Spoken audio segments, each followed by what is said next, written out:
Welcome back to the VHS Wall. I am Mike Pelly, joined by Allison. How are you?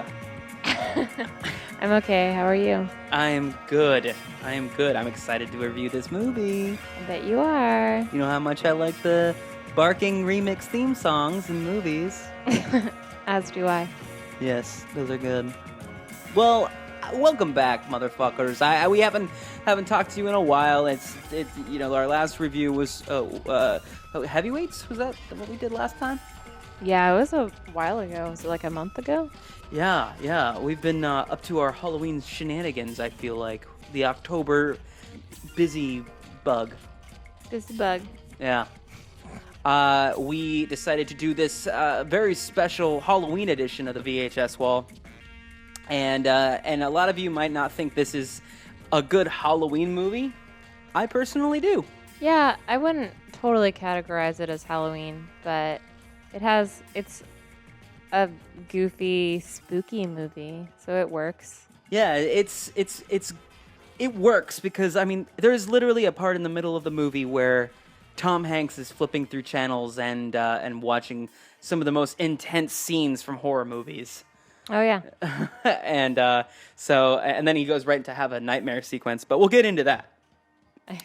Yeah, this movie is called The Burbs, and a lot of you may or may not have heard of it, but for me, this was on like every fall on cable or on basic cable. Like every time I would flip through, like Fox 11 would be playing it or something, and my mom actually recorded it off television just so me and my brothers could watch it because she loved it so much. So it's part of that, like, I love it so much because my mom showed it to me kind of thing, but also like it just literally was on every year following, so it became kind of this. Like, I think I might know every line in this film. You do. You could quote the movie backwards and forwards to me, and you've tried. I had never seen this movie before you introduced me to it. I don't Really? ever remember Wow. seeing it on TV. No, because I wish I did because it's a good movie. I wish I had seen it as a kid because I would have liked it. Oh, I like it now, sure. but I'd never heard of it ever. It does have a sort of cult following to it, but I don't know anyone else that has seen this movie. I know a lot of people, but they're all my age, so Okay, so maybe I there think was it some was. lag time. Yeah, I'm trying to think. It had to have been like TBS that was always playing it, and TBS was pretty prominent in my teens. It wasn't mine too, but I mean, I don't remember them playing this. This is an exciting episode because it's Halloween. We just carved our pumpkins. Yep. I tried to carve something pretty fancy, but my pumpkin's too goddamn small. So I just went with your classic face with teeth. Yeah, and you made a googly-ish? Googly pumpkin. I like it. Yeah, they're cute. It kind of looks like a shrunken head, yours. Both of ours do. Because they're smaller pumpkins. They're small pumpkins, Because yeah. we're in an apartment. We live in a small yeah. We had to get a small pumpkin for a small place that we live. So before we dive right in, Allison, would you mind doing the honors on the VHS box reading the synopsis on the back? Yes. Okay. Tom Hanks. Here we go. No. You ready? Yeah. Tom Hanks portrays suburbanite Ray Peterson, whose plans for a peaceful vacation are disturbed by a creepy new family on the block in this outrageous suspense comedy directed by Joe Dante. To the disappointment of his wife, Carrie Fisher, Ray decides to spend a relaxing week at home and soon gets into trouble with his neighbors, a hefty busybody, a freaked-out ex-soldier, a spacey teenager, Corey Feldman, as they observe the strange happenings next door at the Klopek's bizarre residence. When the neighborhood grouch suddenly disappears, the men are convinced the ramshackle house hides some hideous clues. Armed with assault rifles, high-powered binoculars, and a shovel, they decide to see for themselves exactly what is going on in the Klopek place. Set in an average neighborhood that is anything but average, The Burbs blends slapstick comedy and spine-tingling mystery with the type of witty humor that has made Tom Hanks one of today's most popular stars. Yeah, Tom Hanks, get it. Get that Burbs money. He is so. This movie's so underrated, seriously. I mean, it does have a little bit of a cult following, but seriously, this is probably like one of my top 5 Tom Hanks performances. Really? Because he's just playing a. He just plays his usual, like, he's- comedic character where he's, like, throws little fits. But whoever's idea was to like cast him in this role is just brilliant, because Tom Hanks just can play that sort of Cranky? autopilot Yeah.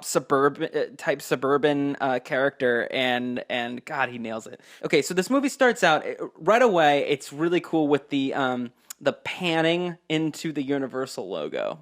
And it goes straight into a suburban neighborhood. Oh, right. It's pretty awesome. I've actually not seen. I think maybe in the mid '90s there was a couple movies that did that. I know Men in Black did that, but they really just kind of killed it right away with the zoom in, and it goes right into the suburban neighborhood, and it's obviously like a model. It looks exactly like a Hollywood set.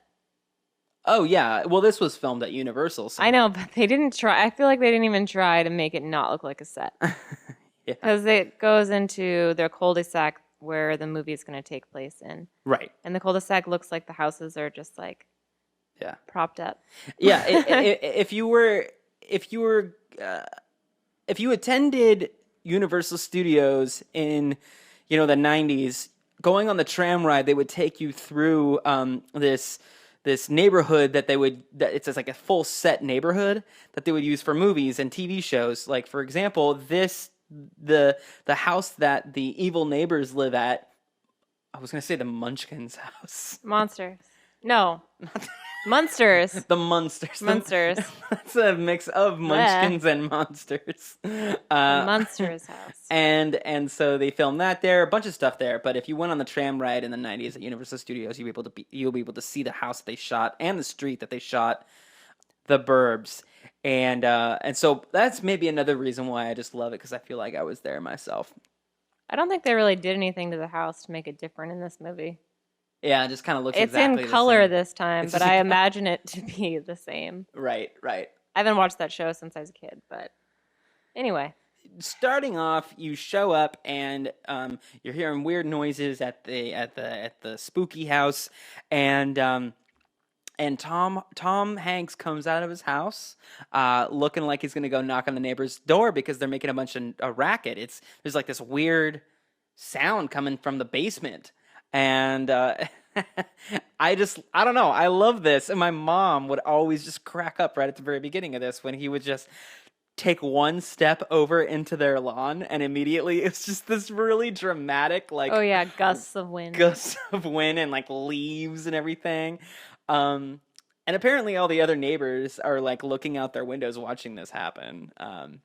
And so that was really funny. It was just like a really good way to be like, this is pretty corny.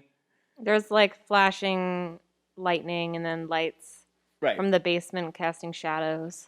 Right. And he's in his he's in his pajamas. He's in his robe and pajamas a lot of the movie, wandering around in his cul-de-sac. That's what you do in the Burbs, man. Apparently. I grew up in the suburbs, and I gotta say, they nailed a lot of stuff in this movie. Like how everybody, it's kind of like in Edward Scissorhands, where it's just like that suburban neighborhood. Like they all gossip with each other, they all talk about the new neighbors and all that shit. So they nailed that. And that's really what it's like if you live in the Burbs. It's crazy. But the next shot is just like the opening credits, and Tom Hanks is just like literally. It looks like the most boring life. Like, it's the next morning, isn't it? Yeah, it's the next morning. And everything is just so routine and very... Well, they're getting like the mail and the sprinklers are going off and it's sunny. And I think he's just at his like kitchen table looking out the window, right? Yeah, he's having looking out the coffee. window, watches his neighbor's dog come over, and whilst the dog is running to the house that he's going to take a shit on its lawn, the dog has its own theme song. Yeah, they switched the theme song to I, a little barking, and it's it's funny. hilarious. I have to play a clip for you right now.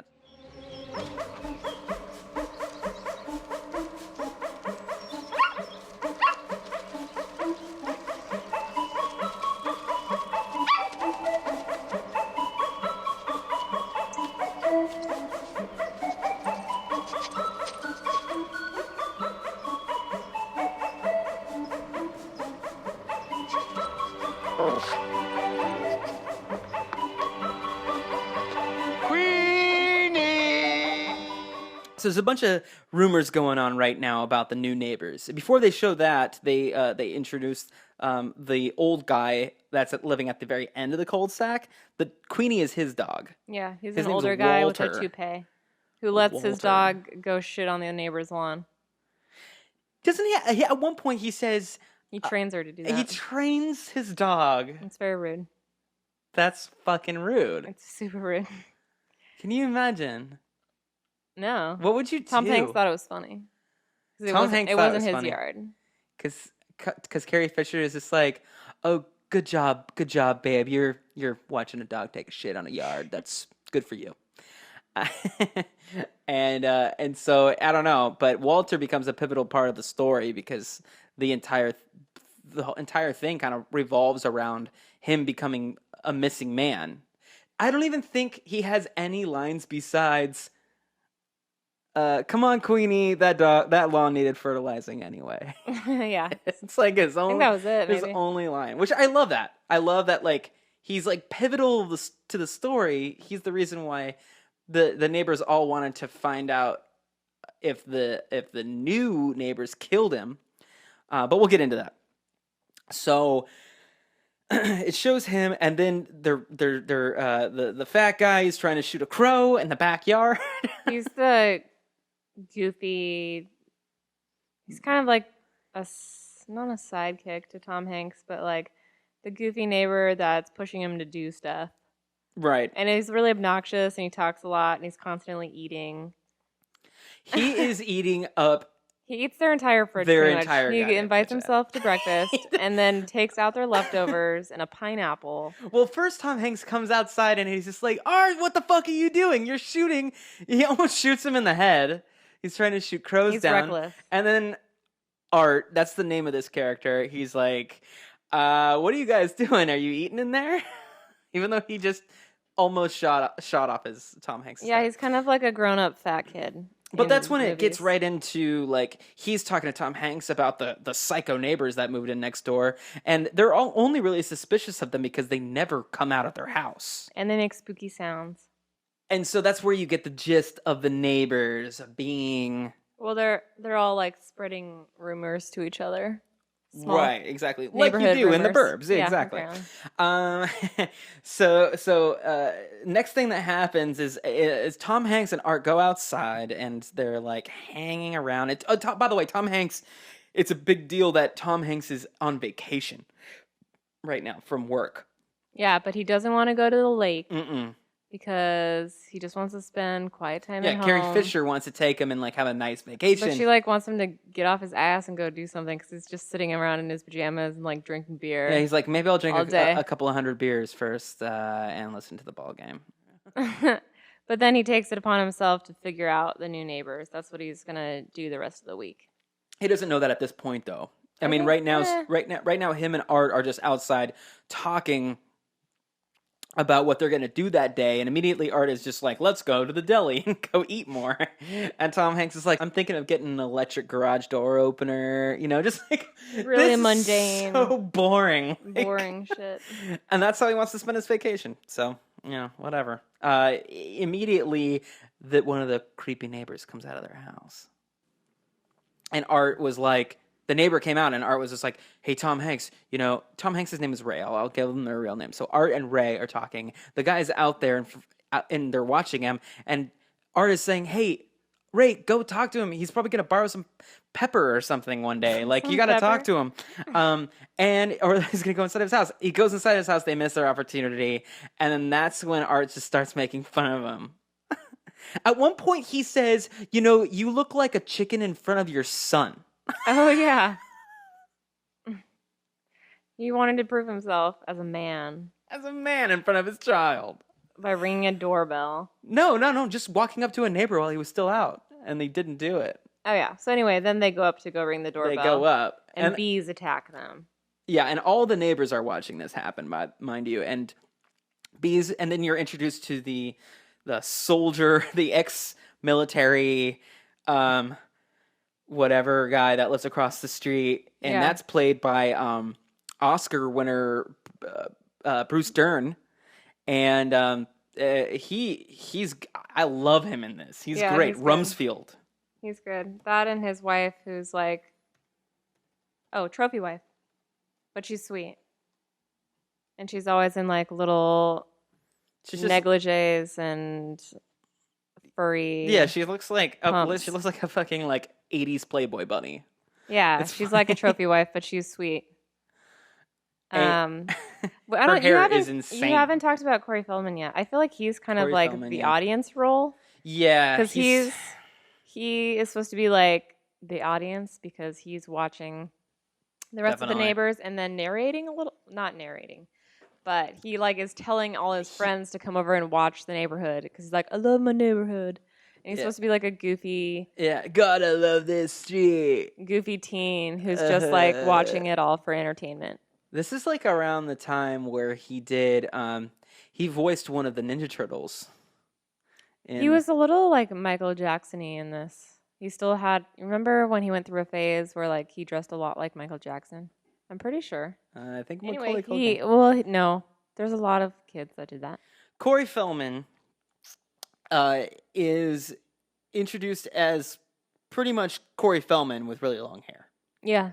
And you don't really expect too much from the guy, but I always enjoyed his performance in this movie. I feel like it's one of his best. It's funny that you think this is his best performance because he only has like a few lines the whole movie. He's good at it. He wears a Batman shirt under a mesh, like a tank top. To paint in. It's a good look. I like it.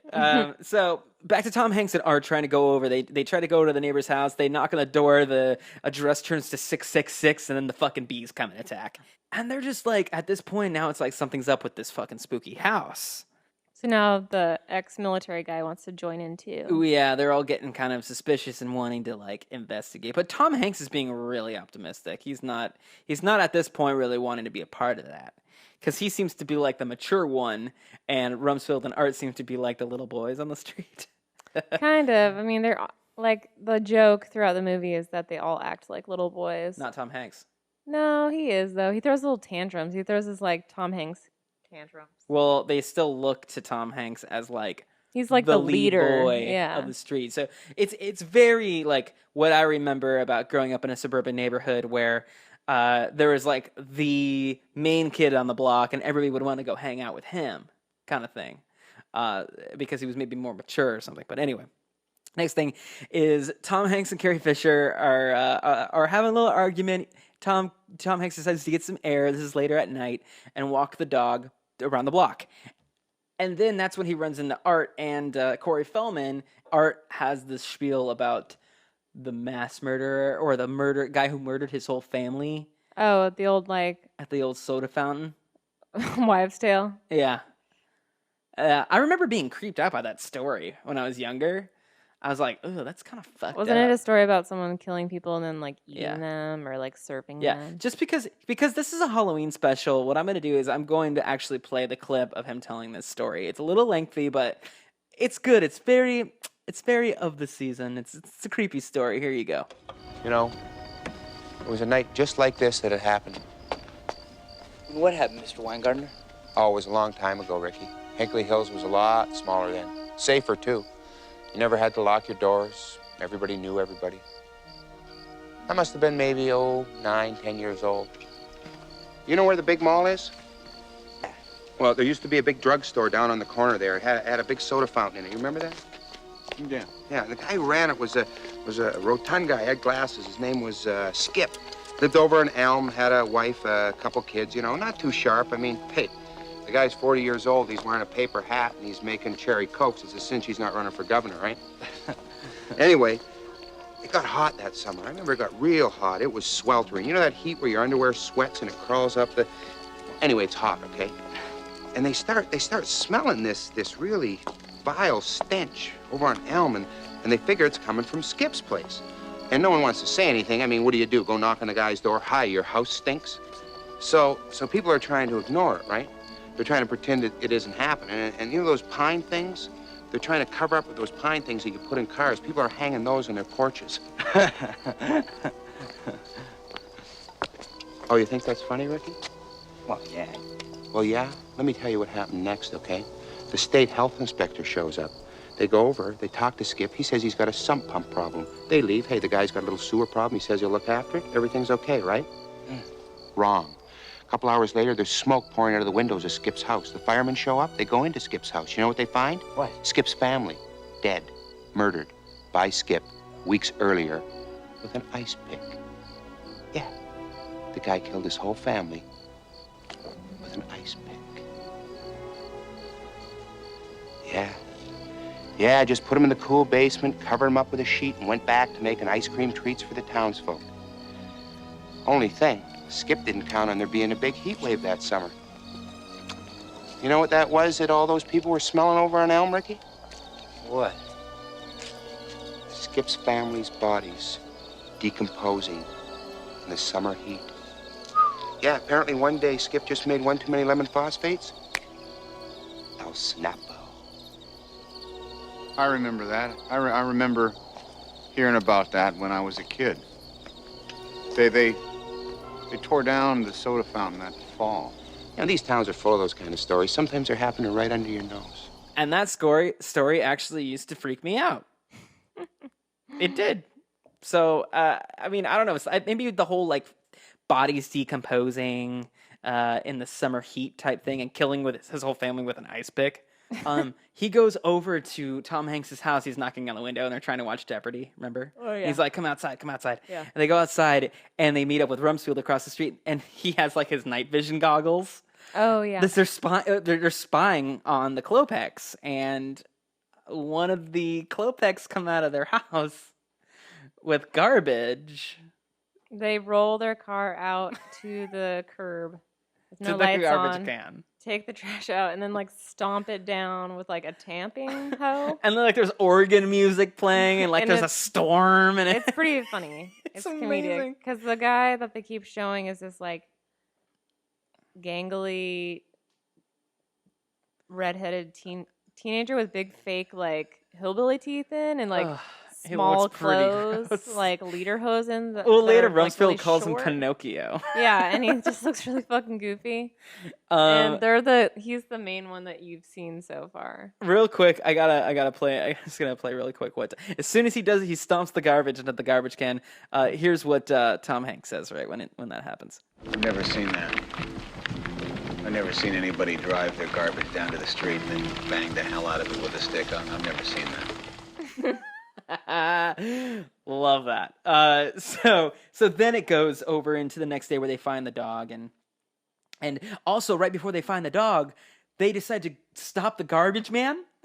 Oh yeah, Because they think that what the Klopek was stomping into the trash can was dead bodies, yes. like throwing humans away. Like So then there's a whole comedic scene with the garbage men. Yeah, and who the one of the neighbors. garbage men is played by a famous bowler at the time. Oh, And he even cracks a joke about it. He's About bowling? like, about why bowling. was he in that movie? Oh, I don't know. He was just Like friend of little someone? cameo or something. He was with the another guy that was at the time or before he was in Star Trek Voyager. They're bickering. They're having like garbage man bicker, and I don't even know. Like one of the guys is telling the bowler guy that maybe this is all we're gonna do in our lives or whatever. They're having like an existential moment. It is hilarious that they are ripping a bunch of garbage out of the garbage truck. And then it's No. left in the street for the rest of the movie. That is so funny to me. Throughout the rest of the film, there is a pile of garbage in the middle of the street that no one gives a fuck about. They just keep running it over. Yeah, like cars keep driving over Or it and walking everything. It's through like, it. just, that's not there. Whatever. Rosefield's just like, you're going to pick up the garbage because you're a garbage man. He's like, I pick up garbage from cans, not from the street. I feel like a lot of the comedy in this is very original. I don't think I've ever seen anything like this since. Yeah, I don't know do you know what the director has made? Oh yeah, Joe Dante. He's directed a lot of classics. He directed Gremlins, Small Soldiers, Gremlins 2, Inner Space. Just a lot of these 80s classics, and even Small Soldiers. It wasn't that great of a film, but it came out and it kind of had that Gremlins vibe to it. Yeah. So he's done a bunch of stuff. The dog runs around the next day. Queenie's out loose.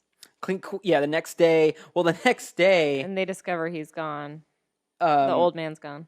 yeah, the next morning they find the dog, and they bring the dog back to the house, and like there's like chairs turned over and stuff, and immediately Just like two. immediately Art like starts stealing things. Yeah, trying to steal stuff from his house.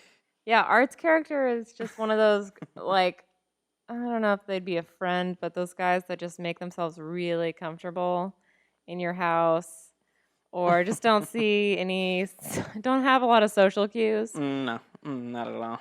But he's pretty funny. I enjoy his character. Yeah, and it's this, and then they find Walter's wig in the kitchen. His toupee. His toupee, and one of the greatest lines for some reason I love this is when Rumsfeld is just like, there's something about these old guys. They don't ever leave their house without their hair. And so they immediately become suspicious of the Klopeks, the new neighbors. So after they go through Walter's house, they find his toupee and everything, and the day goes by where Tom Hanks is seeing weird stuff from the Klopeks. He decides to lock himself in his basement with Art. And where Art is trying to convince him of all of his neighbors' satanic practices. Yeah, it's like medieval illustrations of witches, I guess. Yeah, it's talking about like mutilations and all these cult practices, like and the Ichabus and the succubus and all these things, and he is just selling it so hard. I just love it, and the whole time Tom Hanks is just like, "This is bullshit. I don't even know why the fuck I'm listening to this." And that's when a very classic part. I'm going to play the clip. Here you go. I'm not going to listen to this. Ray, you're chanting. I'm not going to Ray. hear this now. I'm not Ray, look. going to Ray. listen to this. Unconscious I'm chanting. not You're going to chanting. hear this now. I want to don't kill want to hear this everyone. now. Satan I'm is not going good. to Satan listen is to our pal. this. I'm not Ray, you're chanting. Hey, once they get in here, it's over, pal. It's a good scene. And then immediately that's where it goes over to Tom Hanks flipping the channels, watching TV, okay. Yeah. and it shows like he just Lands on all these like really gory. perfect. It's like movies that shouldn't even probably be on cable television. Like No, but it was funny. It was so funny. The first clip was from that movie. It's a classic, but I don't. It's something that shouldn't have been on cable television. That's for sure. It must have been like a second that they showed that. Yeah, but immediately he changed the channel and it goes right to The Exorcist. Like she throws vomiting, up in yeah. his mouth, and then he switches it again, and then it's the Texas Chainsaw Massacre right at the part where he's chainsawing through the wall and trying to killing this woman. You just hear screaming and all this stuff. He falls asleep and then wakes up and has a little nightmare. For some reason, I never remember this nightmare sequence whenever we watch this movie. I don't know why. Like, I don't know if I fall asleep or throw him on a something. giant barbecue. I know, it's really funny, but I never remember this scene. I don't know why. But it's like a funny dream about Tom Hanks being sacrificed on a barbecue because he was cleaning his barbecue earlier. And his neighbors sacrificing him in an occult situation. Yeah. And then he wakes up to Mr. Rogers. Oh, yeah. Yeah. It's a wonderful day in the neighborhood, baby. Yeah. Another neighbor reference. Rumsfeld and Art walk up to the house and they're like, "Okay, can you come out and play?" Do you remember? Carol says no. She says, My husband can't come out. He can't come out today. He's not so he feeling represents too this. well." Oh, yeah. But then she says something about representing who her husband used to be. Because he's being like a sad sack lately, where he's just like Totally. moping around the house. Moping around. Or then like busying himself with the neighbors. Yeah. Bullshit stuff with his other neighbors.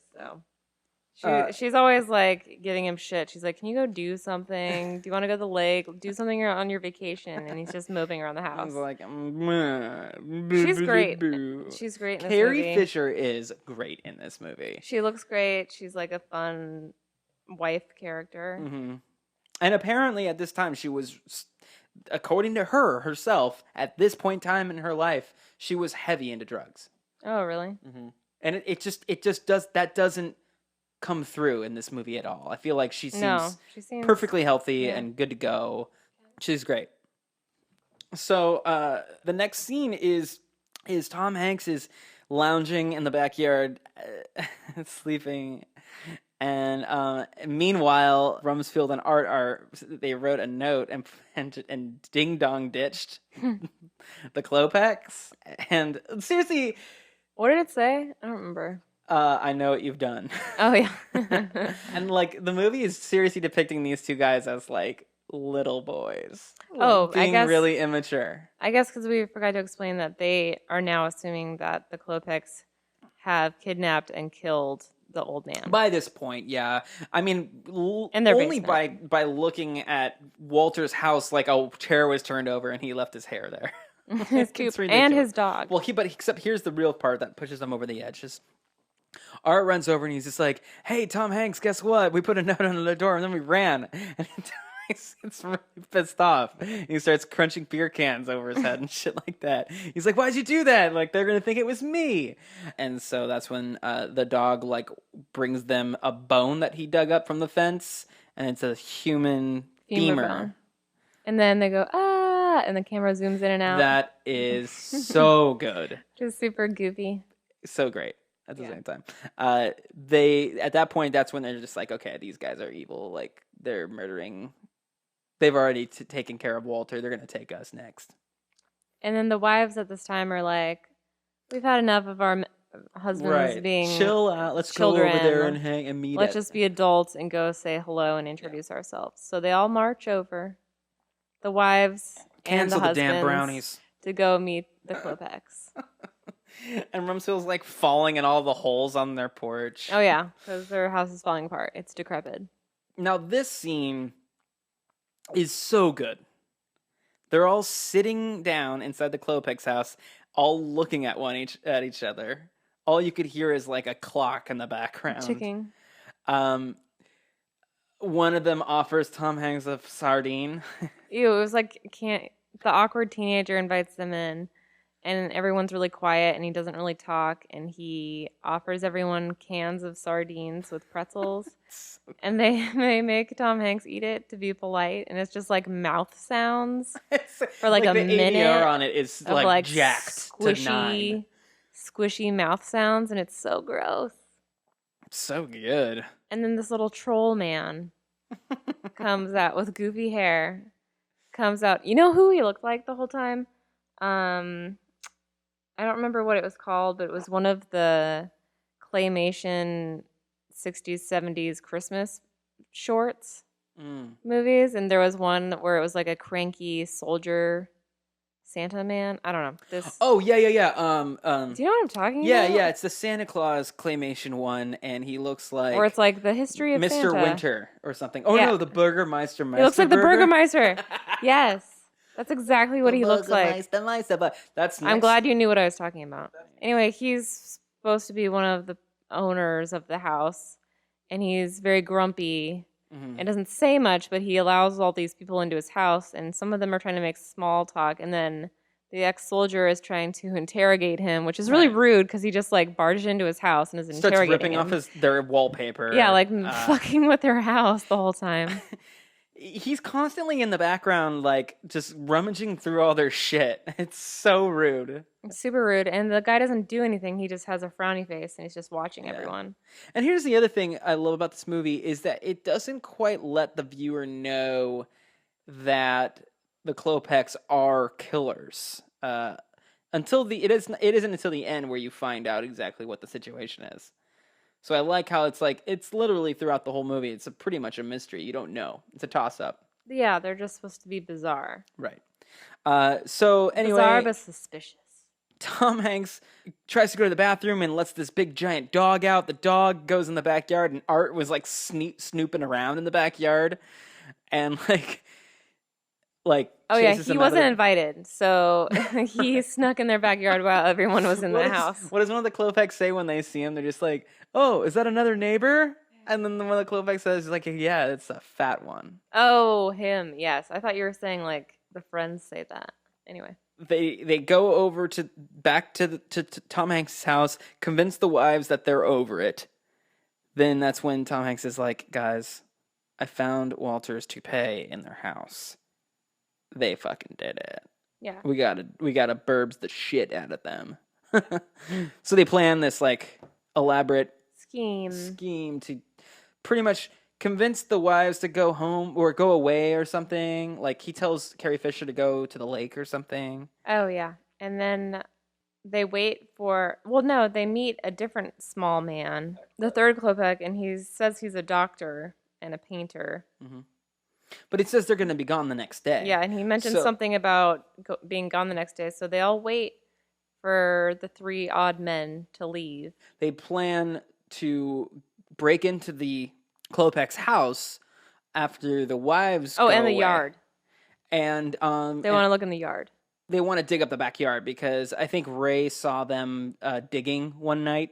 Yeah, he saw them digging holes one night in the rain. Yeah. Very spooky. And Walter's apparently his femur bone was dug up. Oh yeah. In the backyard. So this is pretty much like the big end finale. Like they all dress up as like, so Rumsfeld gets in his military outfit and he's like the watcher, but he's on his own roof. He has his infrared lenses on his binoculars. Like and Corey Feldman invited all his friends over for like a beer bust and pizza to watch this go down. Yeah. From the other house because he finds it hilarious. I guess this is why I love the character so much because he's just like, oh, I heard my 3 crazy neighbors are going to go break into my other neighbor's house. I'm going to have a party and we're going to watch this go down. Yeah, he is viewing them as like pure entertainment value. Love it. I love it. He's just like an outsider the whole movie. Yeah. And even though he'll like egg them on, he does it for his entertainment. I love it when he yells at Rumsfeld and makes him fall off a roof. Tumble down this roof. I think when I was younger, me and my brothers like rewound that scene like so many times because it's like so perfectly orchestrated. He's like, "Hey, Rumsfeld," and he just sort of like it's just the sound movements of him tripping on his own shoelaces, and he just falls off his goddamn roof with a rifle in his hand. So they start digging up the backyard. They're not finding any bodies or any clues. Any clues? Nothing's seeming to look too good as far as them being murderers. So then they sneak into the basement. Yes, they sneak into the basement and find an enormous crazy furnace. Yeah, it's huge. And that's when Tom Hanks is like, "This is no ordinary furnace." That is not what he sounded like at all. No, that didn't. This is no ordinary furnace. That's what he sounded like. So they decide to start digging in the basement. Because it's dirt floors, right? Right. Yeah. And they just dig and dig and dig. So then all of a sudden there's a car that starts coming down the street. And Rumsfeld's just like, "What?" And at the same time, Tom Hanks thinks he found like a crypt in the basement because he's hitting something metal as he's digging, And Art's freaking out, like, we found Walter! And he's talking on the walkie-talkie, we found Walter! And as soon as they're saying this, the car pulls up to Walter's house and Walter gets out. Oh, yeah. And he's not dead. Yeah, he's fine. He's fine. So it turns out Tom Hanks was digging up a gas line. Yeah. Right next to the giant furnace that was on? Maybe. It might have still been. Probably That was must have still been on because he hits the gas line and then there's like literally like 10 seconds before the house blows up. yeah. And so they blow up the house. And as they're blowing up the house, like that's when the Klopeks come home. Right. With a cop because they saw that somebody was there. They fucking blow up. They blew up their the house. neighbor's house. So And it keeps it sad. does like a slow like pan into all the Klopeks faces, and they're like sad. They're just like awe and shock that their neighbors just blew their house up. right. And at this point, you're just like, oh fuck, maybe like they're all really just crazy, just the three neighbors, not the Klopeks. You mean they're but innocent? Tom Hanks and all that. Oh. That they're the ones that are being insane. Yes. And Tom Hanks says that. He's like, maybe they were just innocent and we're the crazy one. Right after he was comes blown out, up. Yeah, right after he comes out of the house, somehow it survived it. That was a very cartoony part. Yeah. He just came out of the house and he's just like, I've been blown up. Yeah. Take me to the It hospital. looks like when the coyote like had a cigar blow up in his face. Yeah. It's so good. Tom Hanks just yells at all of his friend neighbors, and they're just like, we're crazy. We're the ones peeking into windows. It's not the Klopeks, it's us. Right as this is happening.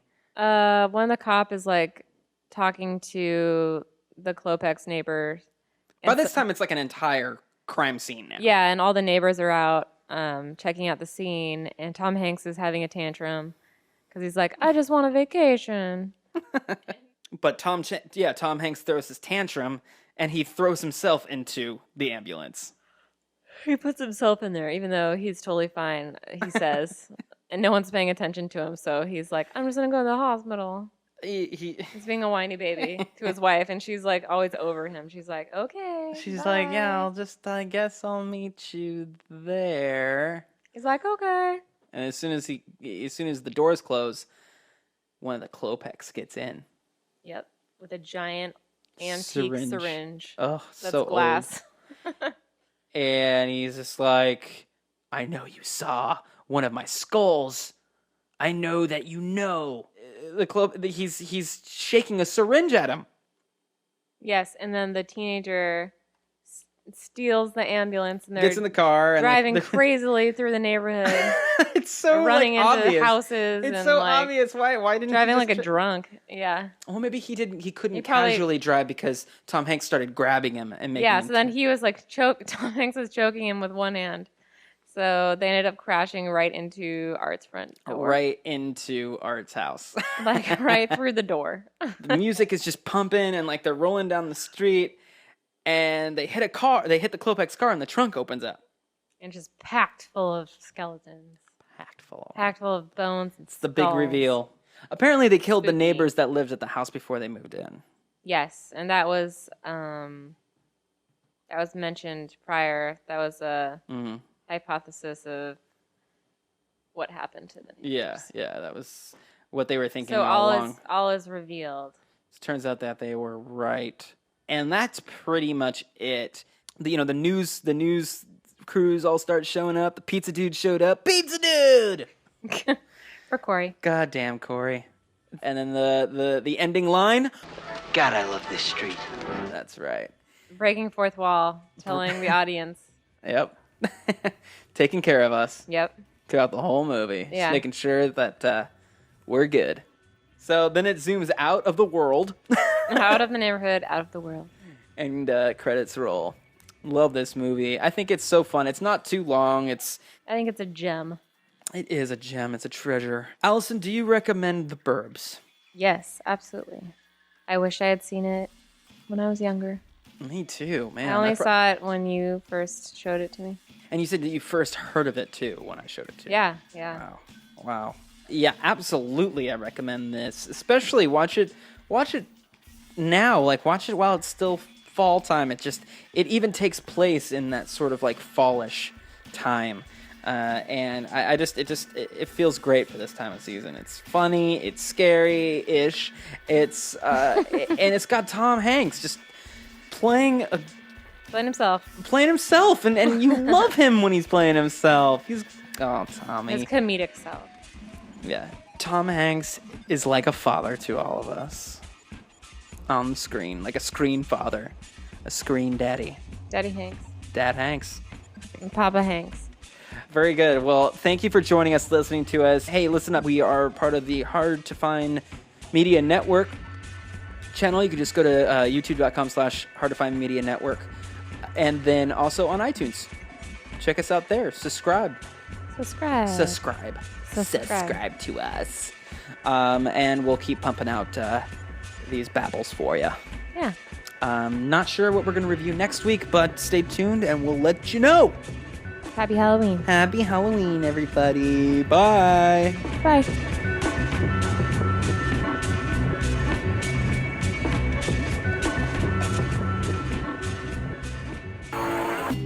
This has been a podcast presented by Hard to Find Media. With music presented by Calibrator. Subscribe to Hard to Find Media on youtube.com/Hard to Find Media Network. This shit is free. Share it. Blast it. Fuck it.